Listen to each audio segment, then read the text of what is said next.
Hello বন্ধুরা, আসসালামু আলাইকুম। আশা করি আপনারা সবাই ভালো আছেন। আজকের ভিডিওতে আমরা কথা বলবো হাতের কবজির ব্যথার বেল্ট বা রিস্ট সাপোর্ট সম্পর্কে।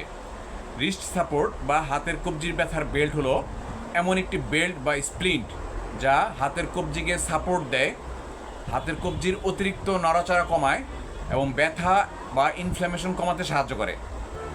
এটি হাতের কবজিকে স্থির রাখে এবং দ্রুত ব্যথা ভালো করতে সাহায্য করে।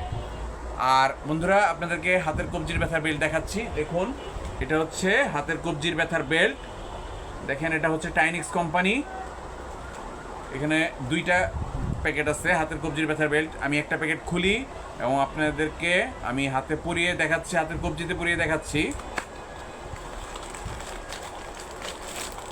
এটা হচ্ছে হাতের কবজির ব্যথার বেল্ট, যা একটা পলি প্যাকেটের মধ্যে মোড়ানো আছে।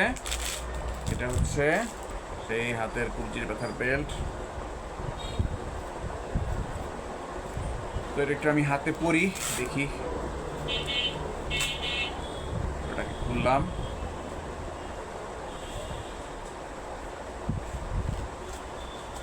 দেখেন, এটা পরা একদমই সহজ, কঠিন কিছুই না। পরে ফেললাম। দেখেন, এখানে আপনার লাগানোর মতো ব্যবস্থা আছে। আমি হাতে লাগিয়ে ফেললাম। তো বন্ধুরা, এটি হচ্ছে সেই হাতের কবজির ব্যথার বেল্ট। তো হাতের কবজির ব্যথার বেল্ট ব্যবহার করা হয় যখন কবজিতে প্রচণ্ড ব্যথা হয়, স্প্রেইন বা ইনজুরি হয়, কার্পাল টানেল সিন্ড্রোমে হাতের কবজির ব্যথার বেল্ট বা রিস্ট সাপোর্ট পরা হয়। এছাড়াও আর্থ্রাইটিসেও হাতের কবজির ব্যথার বেল্ট বা রিস্ট সাপোর্ট পরা হয়।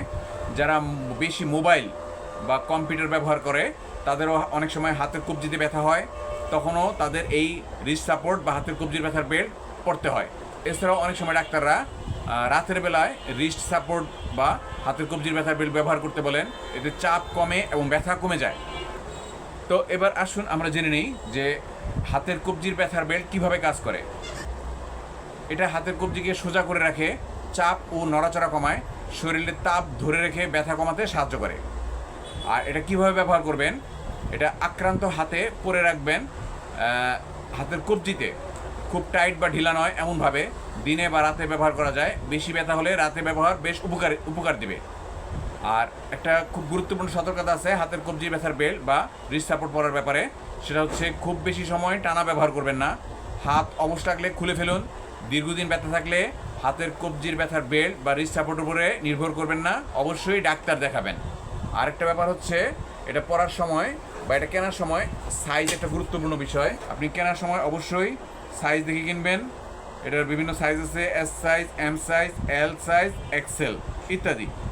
তো আপনার হাতের ধরন অনুযায়ী আপনি রিস্ট সাপোর্ট কিনবেন। আপনার জন্য কোনটা প্রয়োজন সেটা আগে বুঝে তারপরে কিনবেন, কোন সাইজটা প্রয়োজন। তো রিস্ট সাপোর্ট বা হাতের কবজির ব্যথার বেল্ট কেনার ক্ষেত্রে আপনাদেরকে জানিয়ে রাখি, আপনি ফ্যামিলি ফার্মা থেকে সবচাইতে সাশ্রয়ী মূল্যে এই পণ্যটি কিনতে পারবেন। আপনি বাংলাদেশের যে কোনো জেলাতেই থাকুন না কেন, আপনি অর্ডার করলে আমরা আপনাকে কুরিয়ার সার্ভিসের মাধ্যমে অতি দ্রুত সর্বনিম্ন সময়ের মধ্যে পাঠিয়ে দেওয়ার চেষ্টা করব। এছাড়া কেউ যদি পাইকারি দামে অনেকগুলো কিনতে চান তাহলেও আমরা সেটাও করে দিতে পারি। অর্ডার করতে চাইলে আমাদের সাথে সরাসরি যোগাযোগ করতে পারেন।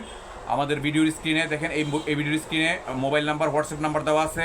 আপনি চাইলে সরাসরি যোগাযোগ করতে পারেন। এছাড়া ভিডিও ডিসক্রিপশন বক্সেও আমি মোবাইল নাম্বার, হোয়াটসঅ্যাপ নাম্বার দিয়ে রেখেছি, ইমেল অ্যাড্রেসও দিয়ে রেখেছি।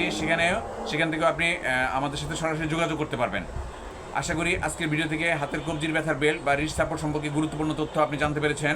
যদি ভিডিওটি আপনার ভালো লেগে থাকে তাহলে অবশ্যই লাইক করবেন, কমেন্ট করবেন এবং শেয়ার করবেন। আর এই ধরনের স্বাস্থ্য বিষয়ক আরও তথ্য জানতে চাইলে চ্যানেলটি সাবস্ক্রাইব করে রাখেন। আর সবাই ভালো থাকবেন। ধন্যবাদ।